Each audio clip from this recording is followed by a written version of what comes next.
Rebonjour, vous écoutez encore et toujours Modeste Schwartz, les post-occidentaux parlent aux post-occidentaux. Voici enfin la troisième des trois capsules que je consacre à ces journées russes de la fin juin 2023. C'est une capsule un peu plus théorique, mais à mon avis importante, que je voudrais consacrer là pour le coup à une sorte d'explication des phénomènes en cours. Alors pas du détail concret, individuel, psychologique, euh, conspiratif, voyez, Prigogine, qui paye Prigogine, qui met quoi en scène pour faire croire à qui, etc. Encore une fois, ça c'est la dimension des choses dont je ne m'occupe pas. D'abord parce que c'est pas mon métier, je suis pas journaliste d'investigation. Il y a tout de même une hypothèse dans cet ordre d'idées que je pense pouvoir écarter. Je pense que maintenant, au moins depuis hier, tous les observateurs raisonnables l'écartent. Et c'est celle qui pouvait encore avoir une certaine vraisemblance, disons, il y a une semaine, il y a 2 semaines, hein. Donc au fil des déclarations, des provocations verbales de Prigogine. Donc, quand on vous expliquait, et ça n'était pas totalement dénué de vraisemblance, que probablement c'était ce terme qui maintenant a fait florès, y compris dans le débat francophone, que c'était la fameuse maskirovka russe, c'est-à-dire que ça consistait à donner l'impression de la débandade, de la désorganisation, pour faire sortir les Ukrainiens du bois et les amener là où l'armée russe les veut et veut les massacrer. Bon, je ne dis pas que ces propos de Prigogine n'ont pas longtemps été au moins tolérés par le Kremlin, aussi pour cette raison, hein, aussi compte tenu de cette utilité, mais qui me semble être une utilité marginale. Moi, je pense pas que ça a été prémédité euh, comme ça et pour ça, ou du moins uniquement pour ça. Et je pense que les événements d'hier, hein, les événements du 24 juin 2023, devraient avoir démontré à tout observateur un tant soit peu lucide que le phénomène Prigogine dépasse de loin cette dimension de la Maskirovka, que ça peut être un peu ça aussi, mais qu'il est maintenant certain que ça ne peut en aucun cas être uniquement ça. Pour le reste, en faisant totalement abstraction en mettant entre parenthèses l'aval et l'amont, hein, euh, à qui Prigogine a parlé avant de lancer sa rébellion, qu'est-ce qui va devenir demain, est-ce qu'il sera encore en vie demain, etc. Mais fondamentalement, ce qu'on observe, c'est une rébellion au sein d'une oligarchie. Donc Prigogine, qui, aussi bien d'un point de vue financier que politique, peut assez légitimement être considéré comme une des têtes de l'oligarchie russe, euh, à un moment s'est mis à faire bande à part, euh, quitte à, quitte à proposer implicitement de passer par-dessus bord le reste, ou du moins une autre partie de cette oligarchie. Alors là, il faudrait quand même un peu préciser les choses. Il se trouve en effet que la situation de Prigogine, et d'ailleurs aussi la situation de son groupe, de sa société militaire privée Wagner, ça n'est pas un hasard, est une situation hybride, intermédiaire. Euh, Ce que je veux dire par là, c'est qu'il existe deux types euh, en réalité d'oligarques dans cette société russe post-soviétique et dans les sociétés post-soviétiques et post-communistes en général. Il y a l'oligarchie institutionnelle et puis il y a l'oligarchie économique. Alors, ce qui a notamment caractérisé la période Poutine, c'est le fait que, contrairement aux années 90, où il y avait eu un mouvement de convergence entre les deux oligarchies, depuis la consolidation du pouvoir poutinien, euh, disons qu'on s'est efforcé, au moins en surface, de maintenir une sorte de distinction des genres. Donc, entre d'un côté ministre, chef des grands services de l'État, des services secrets, etc., et de l'autre capitaine d'industrie, milliardaire en tout genre. Bon. On voit bien pourquoi Evgeny Prigojine navigue un peu entre ces deux catégories. Au début de l'opération spéciale, un certain nombre d'observateurs assez bien renseignés avaient d'ailleurs interprété le lancement de l'opération spéciale, ce qui, j'ouvre une parenthèse, impliquait aussi de leur part qu'ils ne prenaient pas très au sérieux les raisons officielles invoquées par Poutine pour le déclenchement de l'opération spéciale, puisque im- implicitement, ils ne s'en satisfaisaient pas et ils partaient à la recherche de motivations politiques internes. Et cette motivation politique interne, c'était l'idée que, en militarisant la société, en militarisant son face-à-face avec l'oligarchie occidentale, l'oligarchie institutionnelle russe, donc ce qu'on appelle parfois les siloviki, euh, les gens des services, qu'ils soient gouvernementaux, militaires, policiers, etc., tenter de prendre la main, de consolider leur domination euh, supposée ou existante sur l'oligarchie économique. Alors, est-ce que je validerai cette hypothèse? J'en suis pas sûr. Encore une fois, le nombre de milliardaires russes qui passe de 88 à 114 euh, entre le début de l'opération spéciale et, je crois, il y a 2 mois, euh, ça tendrait plutôt, enfin, ça met à mal cette hypothèse. Et ça remet, à vrai dire, même en cause l'hypothèse d'une étanchéité entre ces deux types d'oligarchie. Ce qui, en revanche, est certain, c'est que le déclenchement de l'opération militaire spéciale en Ukraine a fait l'objet, de la part de Vladimir Poutine, de l'obtention préalable et publique, hein, le détail est important, ça s'est passé à la télé publique, de l'obtention d'un consensus au sein de l'oligarchie institutionnelle. C'est-à-dire que, bon, j'imagine que la vidéo doit encore être disponible, toutes les têtes institutionnelles du régime, donc les chefs des divers services secrets, des ministères importants, on dirait ministères régaliens en France, de la Banque nationale, etc., avaient été convoqués et avaient dû.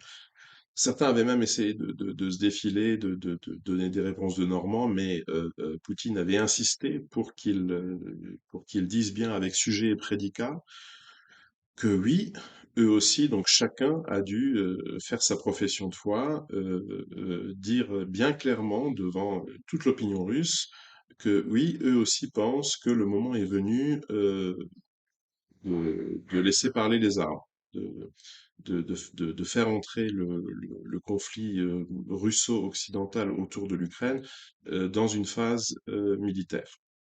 La motivation, là, pour le coup, personnelle de Poutine dans cette histoire était assez claire.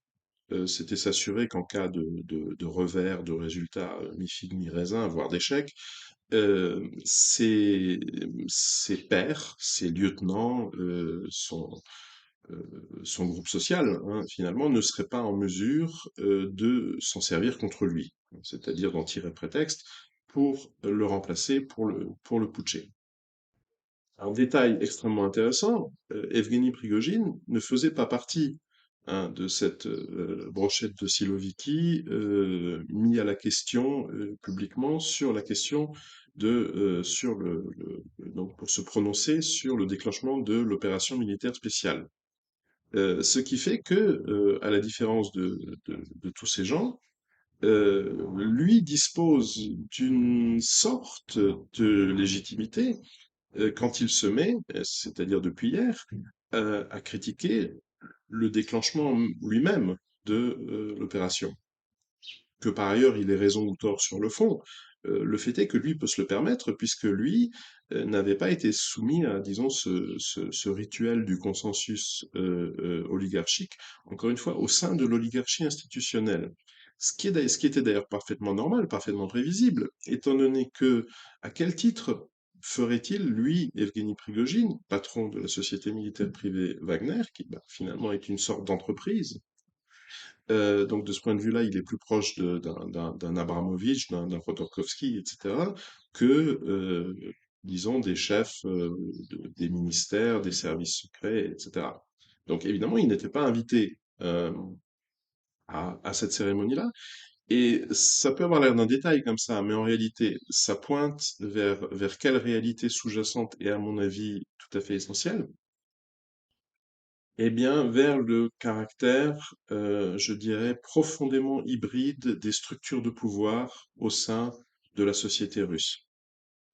Où, d'une part, vous avez des traditions étatiques et même un culte, une culture de l'État et un culte de l'État, donc avec l'amour du rang, de l'uniforme, de la médaille, mais en même temps, une société russe qui, à la fois de façon héritée, de façon traditionnelle, et probablement même d'une façon qui a été renforcée par la débrouille institutionnalisée des dernières décennies de l'Union soviétique, une société, disais-je, euh, qui privilégie en réalité des modes d'auto-organisation informels, personnels, euh, qui ben, finalement font penser à la féodalité plus qu'à tout autre mode d'organisation sociale. Ce qui fait que l'oligarchie, notamment l'oligarchie technocratique et économique russe, les Hermann Greff, les Alexei Miller, etc., à la différence des oligarques occidentaux euh, dans- placés dans la même situation politico-financière, à la différence d'un Bernard Arnault, d'un Warren Buffett, d'un Bill Gates, qui, à travers les leviers pseudo-politiques d'un pluralisme de façade, euh, peuvent encore plus ou moins contrôler des sociétés qui sont des sociétés postmodernes. L'oligarchie russe, elle, a affaire je dirais, une double société. Vous avez d'une part la population, elle aussi parfaitement postmoderne, du centre des mégapoles russes, du centre de Moscou, de Saint-Pétersbourg, de Novosibirsk, et d'autre part une Russie profonde, je pense parfaitement illustrée par les effectifs d'un côté de la société Wagner, de l'autre du régiment Armat, des Tchétchènes de Kadyrov, qui, elle, serait plutôt, disons, du côté de la féodalité, et d'un point de vue culturel. Or, à mon avis, pour peu qu'on prenne un peu de recul sur le détail quotidien, et évidemment toujours très impressionnant quand on a le nez dessus, hein, les événements, le déséquilibre structurel qui s'exprime en ce moment même sous la forme de la rébellion de Prigojine en Russie, c'est ce déséquilibre-là. Beaucoup plus que, par exemple, des dissensions idéologiques. J'ai consacré la deuxième capsule de cette petite série euh, à démontrer ou au moins suggérer que ces dissensions n'existent pas. Et d'ailleurs, tout au long de l'opération spéciale, on a constamment vu euh, des figures politiques passer de manière absolument fulgurante d'un bout de ce qu'on pourrait présenter comme le spectre idéologique à l'autre bout, hein.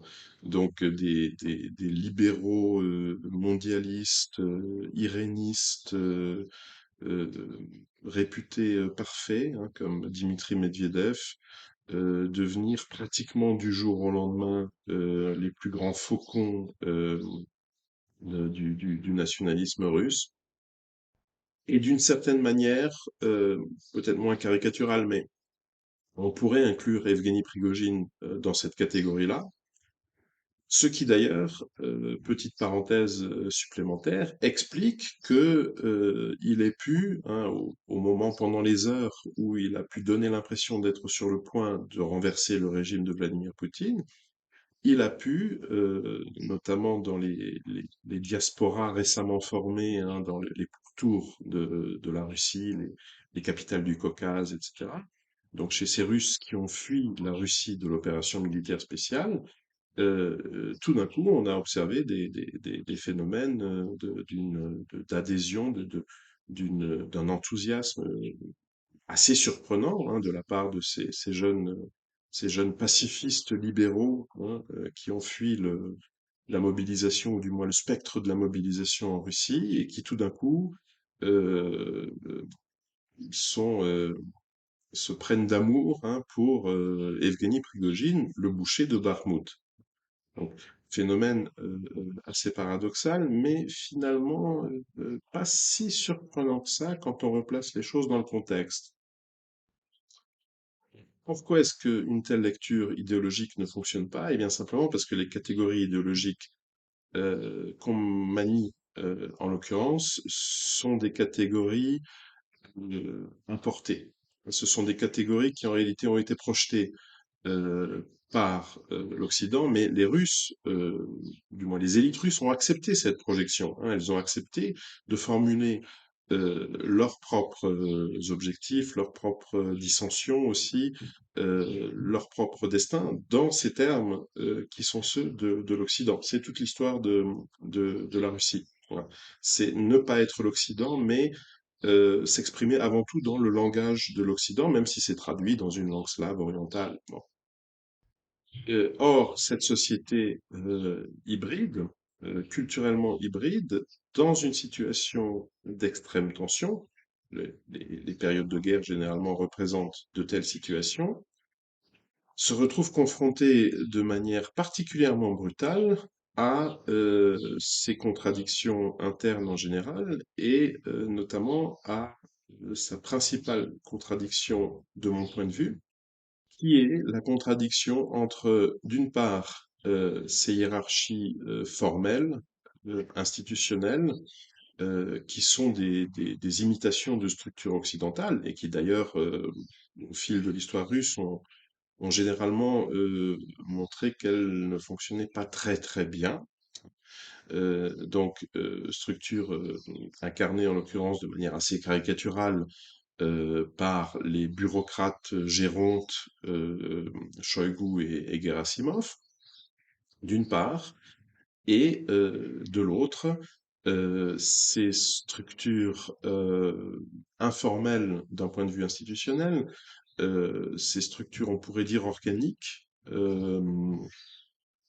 informées à la fois par une histoire longue culturelle, par des structures encore beaucoup plus anciennes que l'occidentalisation de la Russie, et puis aussi, mais c'est un peu la même chose, par les structures familiales, hein, le clan, la région, voire l'ethnie, puisque la Fédération de Russie est un État multiethnique, hein, quand on pense aux Tchétchènes, par exemple. Et voilà pourquoi je pense que dans le débat, donc entre ceux qui prennent au sérieux cette rébellion de Prigojine, qui comme moi en fait sont disposés à reconnaître que le phénomène, indépendamment des motivations, des arrière-pensées, des coulisses, disons, en faisant abstraction des coulisses, le fait qu'un tel phénomène ait pu se produire dans la Russie en guerre de juin 2023 pointe, disons, vers des déséquilibres structurels, vers une réelle fragilité de cette société et de ce régime. Or, ceux qui partagent cette opinion se sont, au cours des derniers jours et heures, souvent vus répondre Non, non, c'est juste Prigojine à qui s'était monté à la tête d'être le vainqueur de Bakhmout, etc. Donc argumentation psychologisante. C'est Prigojine qui a pété un plomb euh, en constatant que le Kremlin a décidé de réduire l'autonomie des sociétés militaires privées, voire de la faire disparaître, en les absorbant dans l'armée russe. Et donc, jaloux de son autonomie, de ses prérogatives, de son pouvoir personnel, il s'est lancé comme un fou dans cette rébellion sans queue ni tête. Alors, je ne dis pas que d'un point de vue psychologique, en réalité, du point de vue de la subjectivité de l'individu Prigogine, une telle explication soit totalement exclue. Au contraire, je fais simplement remarquer que Prigogine aurait pu porter n'importe quel autre nom, plus ou moins russe, plus ou moins tchétchène. Il aurait pu avoir une toute autre, enfin toute autre, peut-être pas toute autre, mais en tout cas une autre carrière, une autre trajectoire personnelle, euh, un autre horizon ethno-confessionnel aussi, hein, je renvoie à la capsule précédente, la deuxième capsule. Les choses n'auraient pas été fondamentalement différentes. C'est-à-dire que derrière Prigogine, en réalité, il y a une réalité structurelle de la société russe. Et que décider d'ignorer cette réalité structurelle, cette contradiction structurelle, ce problème structurel, en se réfugiant derrière des caractéristiques psychologiques, voire ethniques d'Evgeny Prigogine, eh ben c'est typiquement ce qu'on appelle les arbres qui cachent la forêt. Circuler, il n'y a rien à voir.